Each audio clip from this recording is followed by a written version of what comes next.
Hello! Who likes shopping for retro video games? Of course you do. Everybody does. It's loads of fun. You get to see nostalgic stuff from your childhood and possibly spend far too much money on it. But also buy things which you weren't able to buy when you were a child. That, for me, is the exciting thing about shopping for retro stuff. And what better place to shop for retro gaming things than the video game market at Doncaster Dome. So this is the second time that I visited the video game market. That's the name of it. It's a bit plain, but yeah, it is a video game market. They bill themselves as the biggest video game market in the UK. I don't know whether that's true or not. I'm assuming it is because it's absolutely massive. I first went last year and came back with a bunch of Japanese N64 games, a like new N64 controller, which I've been looking for a while. And I just had a blast. I had a really good time walking around and looking at all the things that were for sale, and that was about 6 months ago. And then this one, March 2018, was the next time that it was open. It's on every few months. The next one's in June, so what's that? In 3 months? So it's on about every 3 months, probably every quarter, I'd say. It's £2 to get in, which is absolutely nothing. And it's just absolutely jam-packed full of traders and sellers of all sorts of video gaming stuff. So games, consoles, merch, all sorts of things. They've got over 190 tables, and I counted up all the retailers in their program, and there's over 60 different retailers there. All private sellers and companies. You know, everyone's giving out their business cards, so you can check out their Facebook groups and things. It's fair to say, whatever you want to buy, you can find at this place. Like, there's no gaming console or system that I know of that I didn't see here.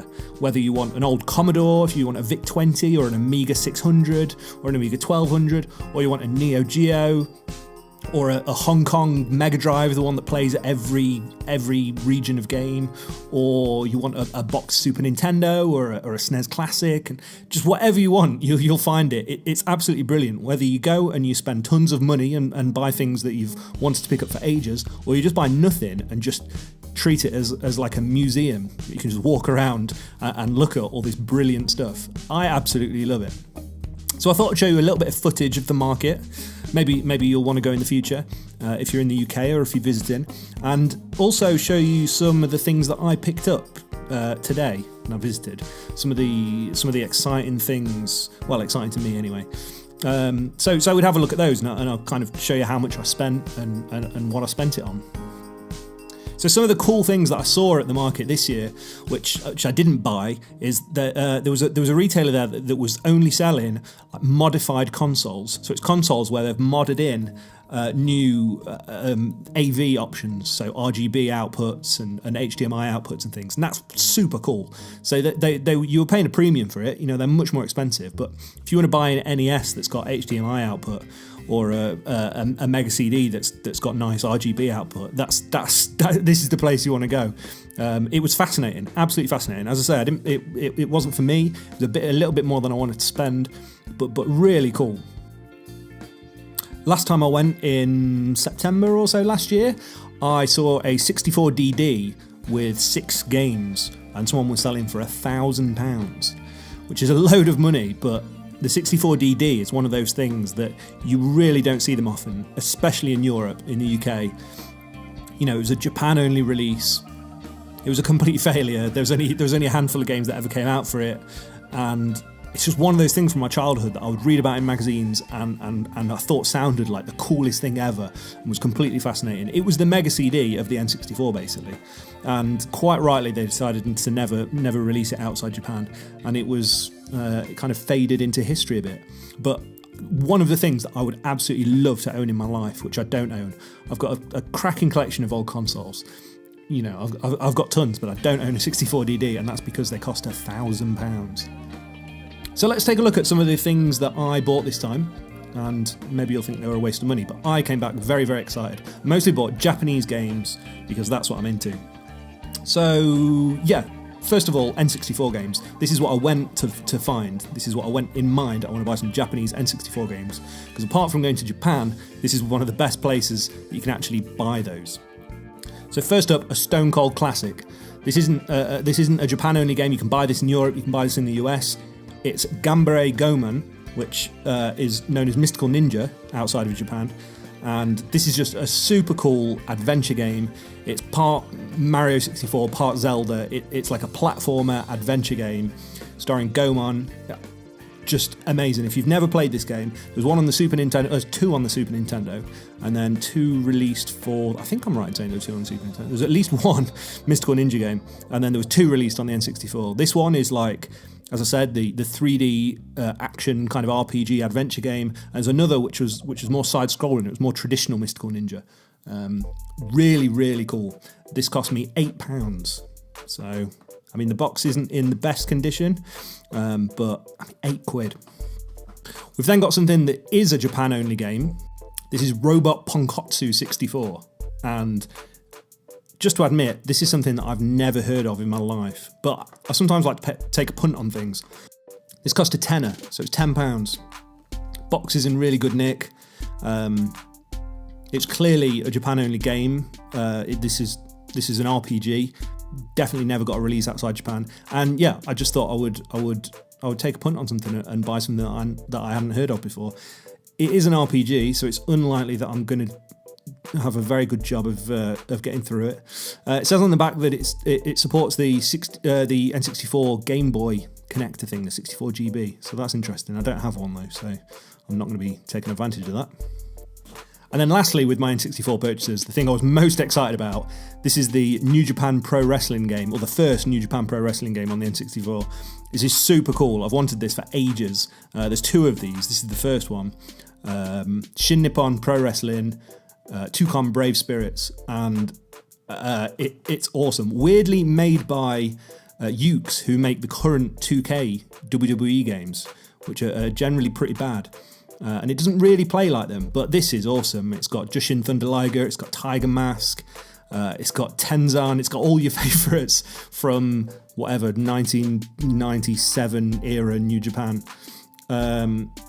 Yeah, very, very cool. I've been after this for ages. This cost me £5. I just saw this just resting on top of a table with a load of like NES games and stuff. Asked the guy how much it was. Box is a little bit tatty, but he was just like, oh, it's £5, mate. This is the thing I wanted when I went there. So I was really, really excited to get this. I also picked up a bunch of Sega Saturn games, Japanese Sega Saturn games. So just very quickly to go through these, I picked up Puyo Puyo 2, which, you know, if you know your puzzle games, you might have played Puyo Puyo Tetris on the Switch or the PS4 or the Xbox. This is Puyo Puyo 2. I can't remember how much this was. £6, I think. Absolutely nothing. I got Tactics Ogre, Let Us Cling Together. This is one of the classics of tactical role-playing games. So similar to your Final Fantasy Tactics, things like that. It's cost me £6. It says there's some damage to the spine, which, I mean, it doesn't look like there is to me, but this originally came out on the SNES and then was later released on the Saturn and the PS1, and then later than that on the PSP. I own the PSP version, which you can play on my Vita, and it's an incredible game. And again, it's in Japanese and it's a very tactical game, so probably not the one I'm going to be playing, but I wanted it for my collection. Then this was a stupid one that I saw. This is Virtual Hide-Lide, and if you haven't watched the Virtual Boys Virtual Hide-Lide video, I recommend you do. It's one of the worst games on the Sega Saturn. It's one of the worst games I've ever played. It's Nightmare by way of Skyrim. I don't know. It's shocking and stupid. But me and Robbie did a video of this about a year ago, and it's one of my favourite videos we've made. And I saw it. It was £5, and I had to have it for my collection. And I bought, as well as my N64 New Japan Pro Wrestling game, I bought the AJPW, so All Japan Pro Wrestling, but the Sega Saturn All Japan Pro Wrestling featuring Virtua game. So if you can't tell from the box art, this is a real wrestling game based on the promotion All Japan Pro Wrestling, but also features Wolf and Jeffrey from Virtua Fighter. So I haven't stuck this in my Saturn yet and played it, but I didn't know this existed, and this is absolutely amazing. If you've ever wanted to fight Stan Hansen versus Wolf from Virtua Fighter, this is the game that you need. This is absolutely fascinating. I wasn't aware that this existed, and I can't wait to play it, because what a concept. And then finally, I picked up a Master System game, because I love my Master System collection. I picked up Transbot on the Master System, which is one of those games that I would always see in Toys R Us when I was a kid, and I loved the art, the little robot on the cover, and I never bought it, and I saw it there, it was £3, and I just couldn't resist just picking up just another Master System game to stick on my shelf with all my others, because I love the art of Master System games. They're super cool to collect, because they've got this uniform look about them. They look great all together in a stack on your shelf. Very, very cool. So that's the things I picked up. If you think I've made stupid decisions, let me know in the comments. I'm pretty happy with all my purchases though. I could have spent a lot more. I don't know how much I spent, probably about 60 quid, but I could have gone very, very silly. I saw a Neo Geo console that was £400 boxed, and I really, really wanted it, but I was strong and didn't buy it. But yeah, I can't recommend the video game market enough. If you live in the UK, particularly if you're in the north, anywhere near Doncaster, or in Yorkshire or anything, you must seek it out, and you must go next time it's on. It's really, really cool. I probably spent 2 hours there. It cost me £2 to get in. I ended up buying a load of stuff, but I went with friends who didn't necessarily buy much. They bought a few little things, and I think they had a really good time as well. It's just a really good day out. And yeah, I just thought it was worth telling you about it, because I only found out about this place through some sponsored Facebook post. I would have never known it existed otherwise. So please search it out, and please go. You'll have a great time. Thank you as always for joining me, and I'll see you in another video. Bye, bye, bye, bye, bye, bye.